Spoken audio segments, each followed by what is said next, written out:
Bon début de semaine et bienvenue à tous dans ces journaux. Ensemble, une demi-heure pour passer en revue les grandes lignes sur l'actualité. Restez en position d'écoute.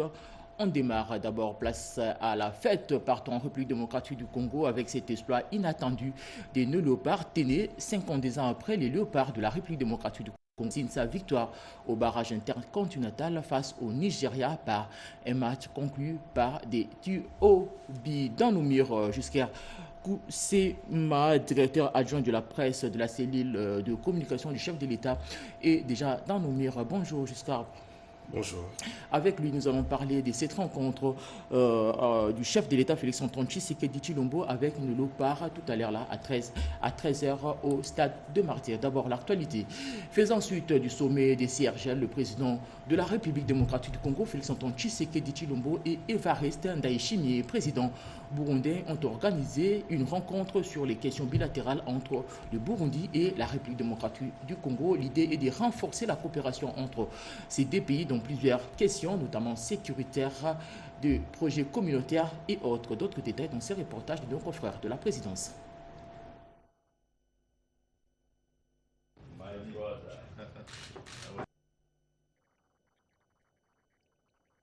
Après leur participation au 9e sommet de la CRGL la veille, les deux chefs d'État ont organisé cette rencontre dominicale pour coordonner leurs positions sur les questions bilatérales et régionales dans un contexte de coopération étroite entre leurs pays. Le président Félix-Antoine Tshisekedi Tshilombo et Évariste Ndayishimiye se sont engagés à renforcer la coopération entre leurs pays, deux voisins liés par des enjeux communs.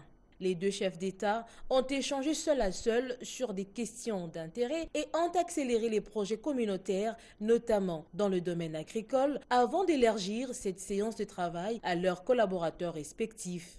De la parole à l'acte, les deux chefs d'État ont présidé la cérémonie de signature d'un mémorandum d'entente agricole par leur ministre de l'Agriculture. Les représentants des deux pays ont apposé leur signature sur ce mémorandum d'entente qui ouvre un nouveau chapitre de coopération bilatérale entre voisins.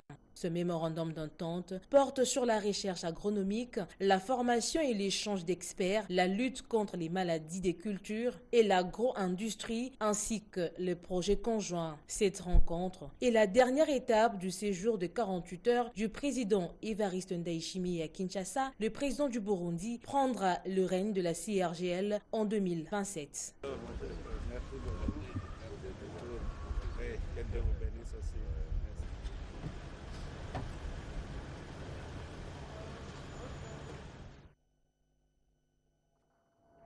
Toujours à la présidence de la République, le chef de l'État, Félix-Antoine Tshisekedi Tshilombo, a reçu une délégation de United Bank for Africa qui s'engage à soutenir les efforts de la République démocratique du Congo dans les secteurs énergétiques. Cette banque compte travailler au développement des infrastructures et travailler sur la stabilité de l'emploi des jeunes dans différentes provinces de la République démocratique du Congo. Reportage. Présente dans plus de 20 pays du continent africain, y compris la République démocratique du Congo, United Bank for Africa contribue à la création d'emplois pour la jeunesse et s'engage à soutenir les efforts de la RDC dans le domaine des infrastructures en établissant une stabilité énergétique. C'est ce qu'a fait savoir son président du conseil d'administration, Tony Elumelu, reçu en audience ce dimanche 16 novembre 2025 à la Cité de l'Union africaine par le président de la République, Félix-Antoine Tshisekedi Tshilombo. We have confidence in this country. Nous avons confiance en ce pays et nous voyons le potentiel que nous aimons dans la jeunesse et dans le peuple congolais. Et c'est dans cette optique-là que nous allons être contributeurs de création d'emplois pour toute la jeunesse par le développement des infrastructures en établissant bien sûr une stabilité énergétique, mais au-delà de ça, en travaillant sur s'assurer qu'il y a une stabilité pour leur emploi avec l'ouverture de nos agences. Reconnue comme l'une des plus grandes banques d'Afrique, avec une large gamme de services bancaires pour les particuliers et pour les entreprises, UBA Group entend s'implanter dans les provinces de la RDC. Son président l'a également fait savoir au président de la République. La deuxième chose dont nous avons parlé, c'est annoncer à Monsieur le Président de la République que nous allons nous installer dans toutes les provinces de la République démocratique du Congo. Je suis le fondateur de la fondation Tony Elumelu et dans ce cadre-là, nous avons déjà financé 350 entrepreneurs du Congo et nous allons continuer à le faire pour la prospérité du pays. C'est une rencontre fructueuse, ponctuée notamment par l'annonce de la nomination d'un directeur général congolais, l'introduction de plusieurs administrateurs congolais et le soutien aux infrastructures. Et je le disais, Giscard Kusema était dans ces plateaux. Je rappelle qu'il est directeur adjoint de la cellule de presse de la communication de la présidence. Giscard Kusema, bonjour. Le chef de l'État, Félix Antoine Tshisekedi Tshilombo, a demandé aux Kinoises et Kinois d'accompagner le léopard de l'aéroport d'Andjili jusqu'au stade de Martyr pour cette rencontre-là. C'est quoi la motivation, Giscard? Bonjour d'abord. Nous voulons confirmer ici qu'à l'instar de tous les Congolais de la République démocratique du Congo, dans 26 provinces, le président de la République, chef de l'État, a suivi en intégralité la belle prestation de léopard de la République démocratique du Congo. Il a adressé ses vives félicitations à notre équipe nationale. Il a fait part de toute son admiration et de tout son encouragement à ces fauves Congolais qui ont fait preuve de résilience et de professionnalisme pour donner ces bons résultats. Et au sujet justement de cet exploit historique de la République démocratique du Congo, le président de la République, chef de l'État et premier sportif congolais, a décidé d'honorer personnellement l'équipe nationale. Il a décidé d'interrompre son programme du jour pour être personnellement au stade de Martyr. Il va féliciter l'équipe nationale, il va les encourager et il va leur adresser quelques mots. Il est vrai qu'il y a encore juste un dernier verrou, mais au moins ce stade est déjà historique lorsqu'on voit le parcours dans un groupe où la RDC n'était pas favorite. Donc le président de la République, nous confirmons, sera au stade de Martyr de Kinshasa à 13h. Les portes du stade vont s'ouvrir au courant de la journée. Il demande particulièrement aux Kinoises et Kinois de se mobiliser à partir de l'aéroport international de Kinshasa. Le retour de Léopard est annoncé pour 11h ce matin et il demande aux Kinoises et Kinois de faire le déplacement de l'aéroport pour un carnaval qui devrait accompagner l'équipe nationale en traversant la ville jusqu'au stade de Martyr pour faire jonction avec lui. Le président sera là, il va s'adresser aux léopards et il va les encourager pour la dernière étape qui reste. Ok, merci Giscard Kusema, mais du moins on ne peut pas parler de cet accompagnement des Kinois sans parler de ces contrôles, de contrôles de permis lancés dernièrement. Quelles sont les mesures prises pour la réussite de cette rencontre? Oui, le président de la République a instruit toutes les institutions, les organisations d'appuyer à l'équipe nationale, au privé également, de pouvoir prendre des dispositions qui s'imposent pour permettre aux Kinoises et Kinois de s'émouvoir facilement et réserver un accueil. Et donc, afin de permettre aux Kinois de se mobiliser massivement, c'est lundi 17 novembre 2025, comme le demande le président de la République, Félix Antoine Tshisekedi Tshilombo. Le gouvernement provincial de Kinshasa vient de répondre positivement en prenant la mesure de suspendre pour 48 heures le contrôle technique qui avait été annoncé, ainsi que l'opération Tosa Batosayo. Et c'est une information qui nous est confirmée par le ministre provincial du transport, Jean-Noël Cheke. Et nous demandons également aux privés, à tous les admirateurs de l'équipe nationale, de pouvoir faire de même, de prendre des mesures qui s'imposent, mais encore pour la mobilité de la ville de Kinshasa, sur instruction du président de la République. Le gouvernement provincial vient de prendre cette mesure et nous saluons justement cette décision salutaire. Ok, merci Giscard, mais peut-être une dernière question. Il nous reste encore un match. Cette rencontre ne va pas paraître comme mettre la charrue avant le bœuf ou bien encore chanter la victoire avant la guerre, comme on le dit souvent. Non, la décision du président de la République procède justement de cette mobilisation générale pour passer cette dernière étape. Il est vrai que ce qui a été fait est un pas important et historique. Il faut aller consulter les statistiques pour savoir que devant le Cameroun, la RDC n'était pas favorite, elle n'était pas non plus devant le Nigeria.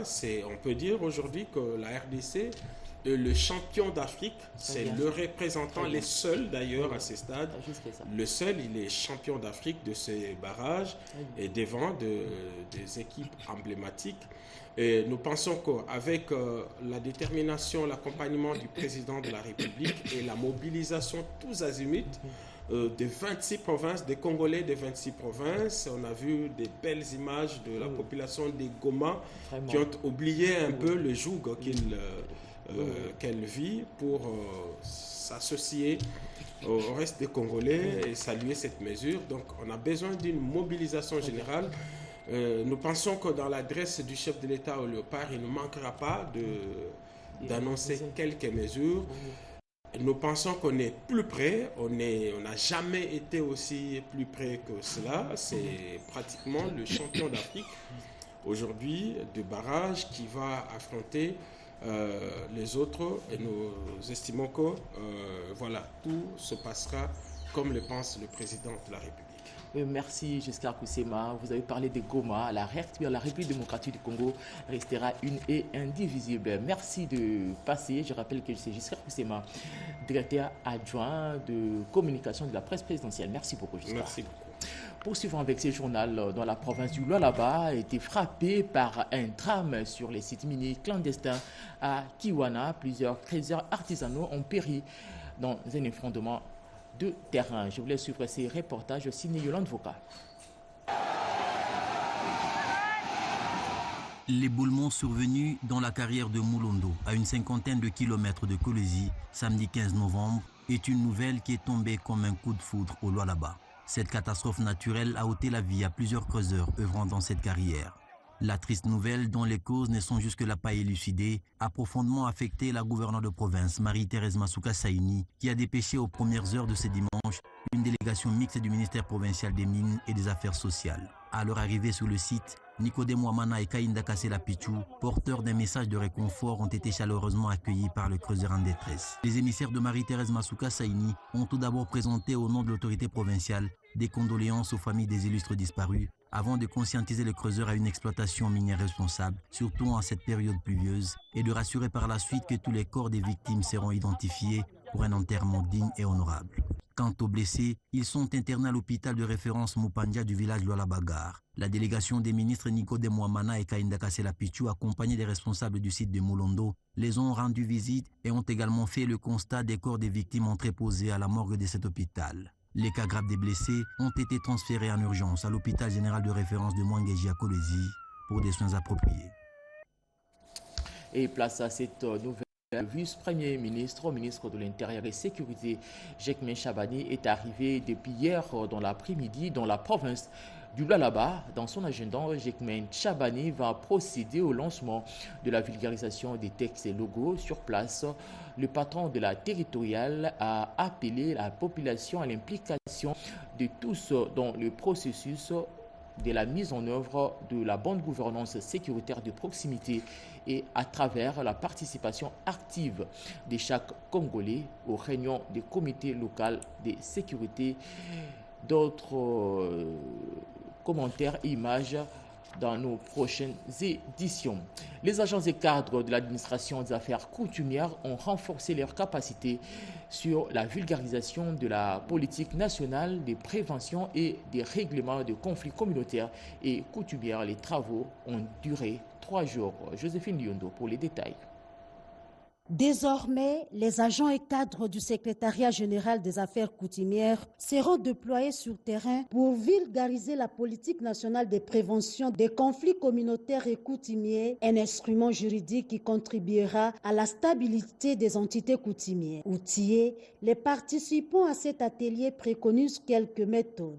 On aura la méthode participative et puis la méthode interactive. Ça va nous faciliter d'écouter également les desiderata des populations, des communautés par rapport à la méthode interactive. Donc ils auront le temps de poser aussi des questions et de donner aussi des orientations sur différentes méthodes. Nous devons aussi procéder à l'installation de commissions consultatives de règlement des conflits. Au nom du secrétaire général en mission, le directeur des ressources humaines a exprimé sa satisfaction pour la réussite des travaux qui se sont déroulés dans un climat d'écoute, d'engagement et de collaboration au service et à la qualité d'échange et intervention qui ont marqué ces 3 journées de travail. Cette formation tombe à point nommé. Les agents et cadres du secrétariat général des affaires coutumières ont de ces faits une lourde mission, celle de prévenir les conflits par une vulgarisation efficace de cette politique. Et la route Mokali, un véritable cauchemar avec le retour de la Dame Pluie. Cette route est devenue impraticable et d'où ces cris de détresse de la population de Kimpanzé entendus. Les élus de cette contrée se sont mobilisés pour la réhabilitation de cette chaussée à l'image des engins qui ont été déployés sur place. Cédric Kenina.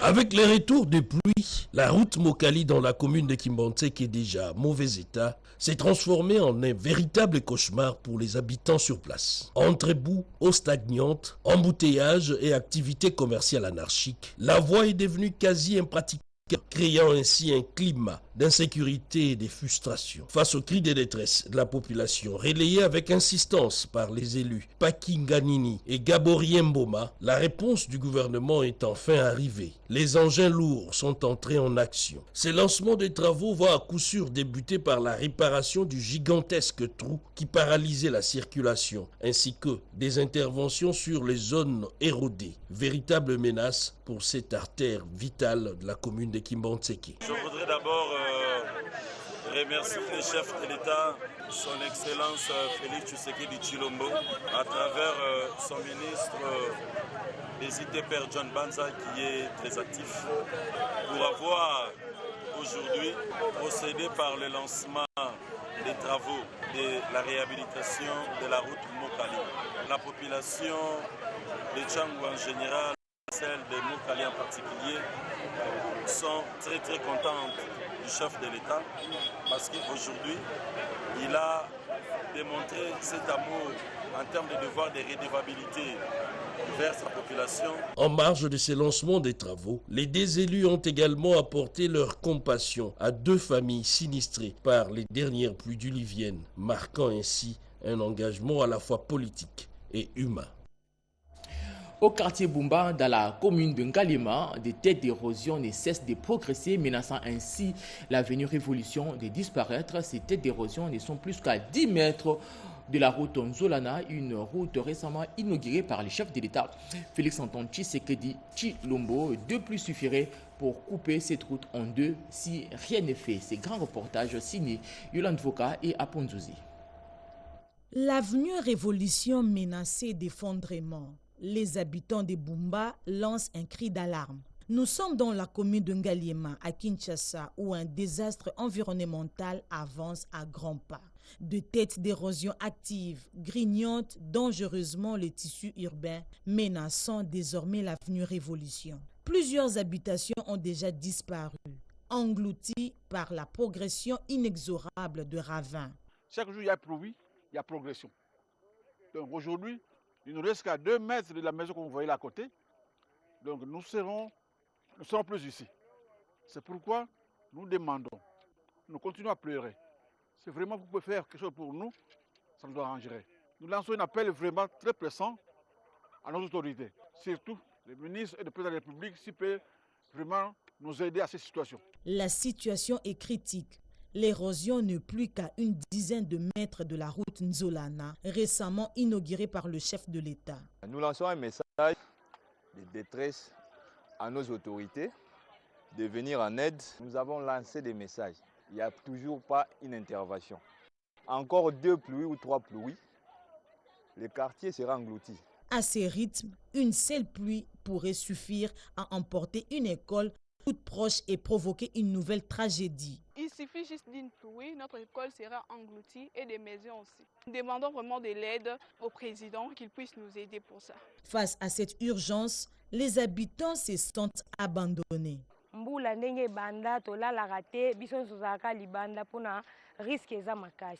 Impuissants, ils assistent à la destruction lente mais inévitable de leur foyer. Au total, 5 têtes d'érosion rongent les quartiers. Je viens lancer un SOS en direction de nos autorités qui nous viennent en aide pour cette tête d'érosion qui est en train de progresser dangereusement avec tous les risques possibles d'engloutir tous les quartiers. Les services sont déjà passés ici plusieurs fois. Nous avons vu les ingénieurs du ministère des Infrastructures.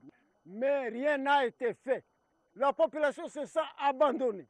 2 fortes pluies seulement, tous les quartiers partirent. Et regardez la maison de cette vieille maman. De 3e âge, elle ne sait plus sortir parce qu'elle risque de piquer une crise et mourir dans sa maison. Vraiment que les autorités nous viennent en aide. Et ici, nous demandons au président de la République, vraiment, d'user de tout son pouvoir. C'est lui le président de la République.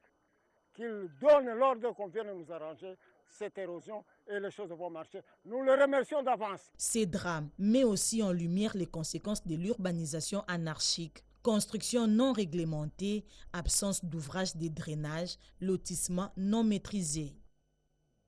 Et faisons un clin d'œil aux cathédrales de Kisantu, ces joyaux constructions qui nécessitent la réhabilitation et placées parmi les patrimoines religieux de la République démocratique du Congo en particulier et de l'Afrique. En général, la cathédrale de Kisantu a plus que besoin d'un regard particulier du gouvernement central vu son architecture imposante. Partons à la découverte de cette prouesse architecturale avec Yvette Mankuntima et Fiston Avigala. À 120 km au sud de Kinshasa, un trésor architectural résiste à l'usure du temps, la cathédrale de Kisantu. Érigée entre 1926 et 1936 dans la province du Congo central, cette majestueuse bâtisse, entièrement en briques aux teintes contrastées, est bien plus qu'un édifice religieux, elle est un symbole, capable d'accueillir jusqu'à 4000 fidèles, la plus grande église de la République démocratique du Congo, 2e d'Afrique, émerveille par sa coupole octogonale, ses jeux de lumière et sa sobriété élégante.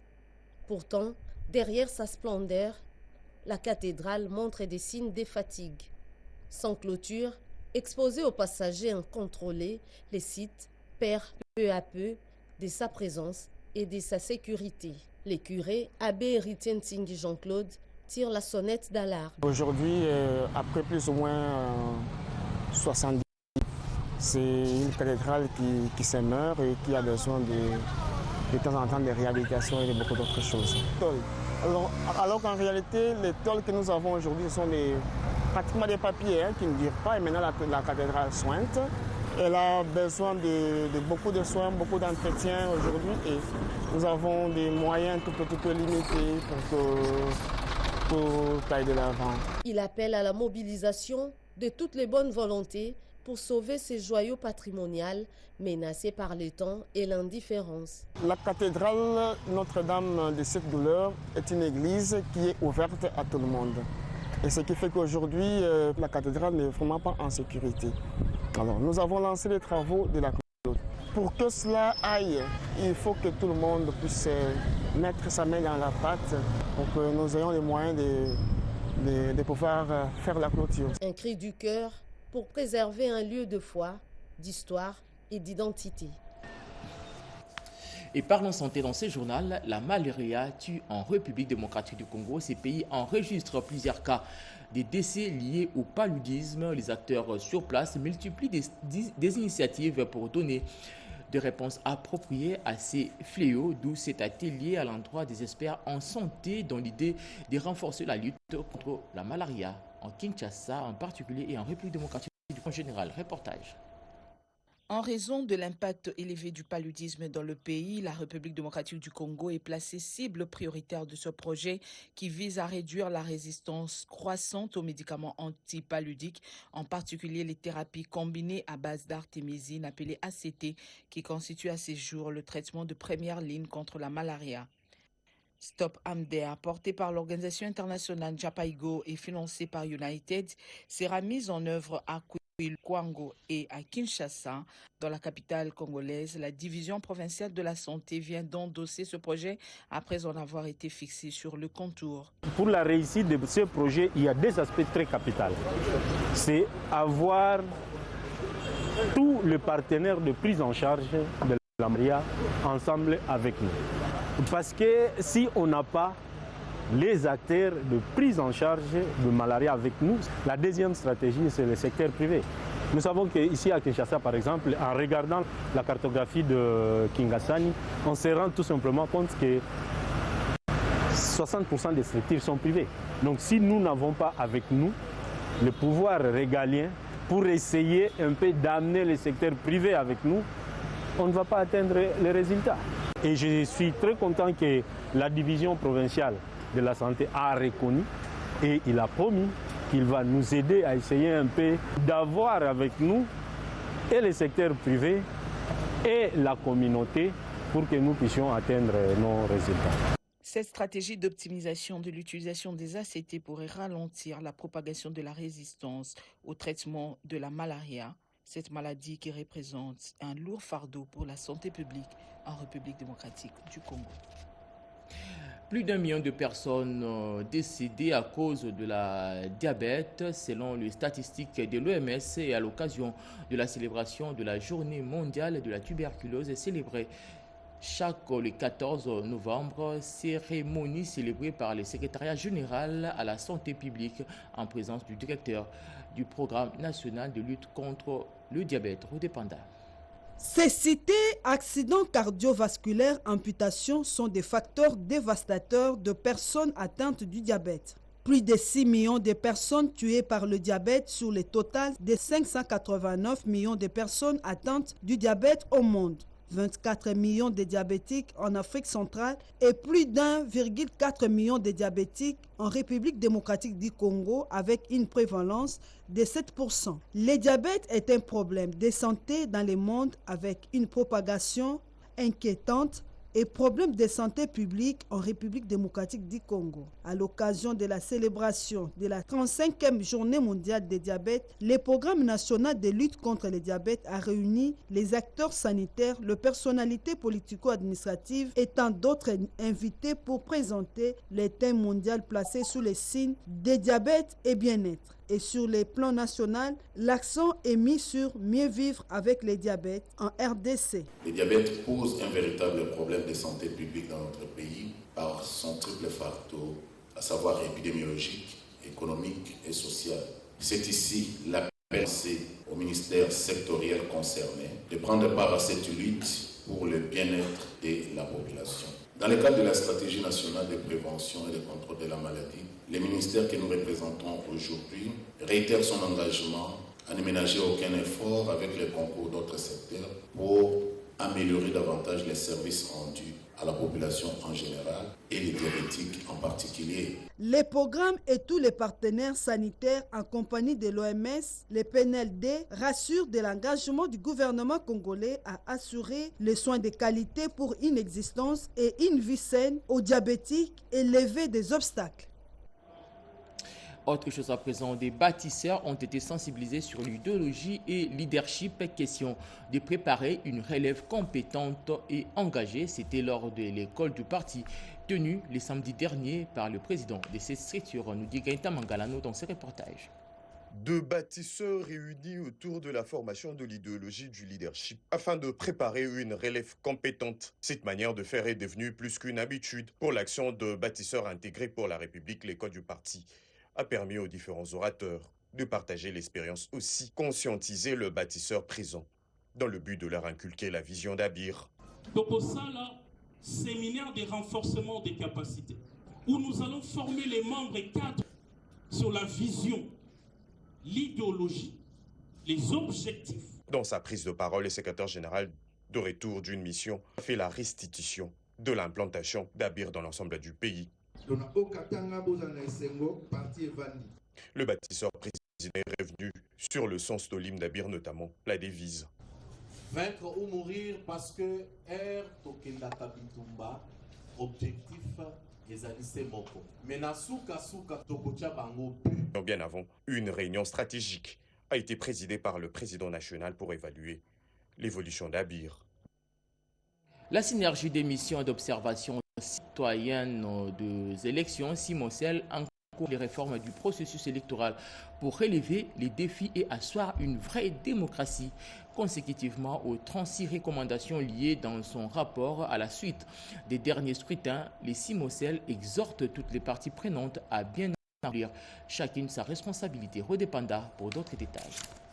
Tout au long des 3 cycles électoraux déjà organisés en RDC 2006 à 2023, la CIMOCEL, mission d'observation citoyenne des élections, a toujours contribué à crédibiliser les processus électoraux. Ces rapports produits par la CIMOCEL et les autres organisations sœurs de la société civile assortis des 36 recommandations, dont 18 jugées prioritaires pour les plaidoyers des réformes électorales et les portraits robots de la démocratie. Pour la CIMOCEL, le partage d'informations a toujours été une stratégie essentielle qui intéresse le plus grand nombre. C'est tout le mobile de la séance d'échange stratégique de ce samedi 15 novembre 2025, organisée dans le but de contribuer aux réformes électorales inclusives afin de garantir des élections libres, transparentes et équilibrées à l'horizon 2028. La CIMOCEL pense que le processus électoral enregistre des écueils dans la réalisation. Le dernier cycle électoral a laissé énormément de défis. L'évaluation que les missions d'observation en ont faite, vous avez non seulement la CIMOCEL, mais vous avez aussi des missions sœurs. La feuille de route qui a été publiée par la CENI a posé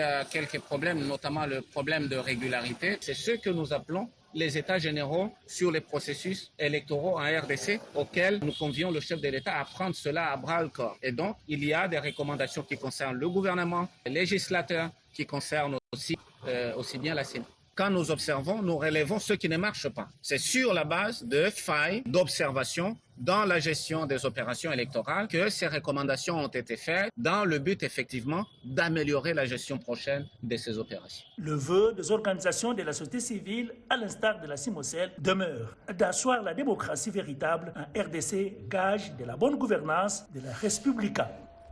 Et fin de ce journal coordonné par Erudis Kitutu, réalisé par Mamita Bangoulou et Jonathan Mumbalama. La partie technique a été assurée par Didier Diawa, Jean Ginseka, Emile Zola et Alain Galia. Retrouvez Marie Kalong à 13h30 pour la suite avec l'actualité. Dans l'entretemps, portez-vous bien et bonne suite du programme sur nos antennes. Au revoir.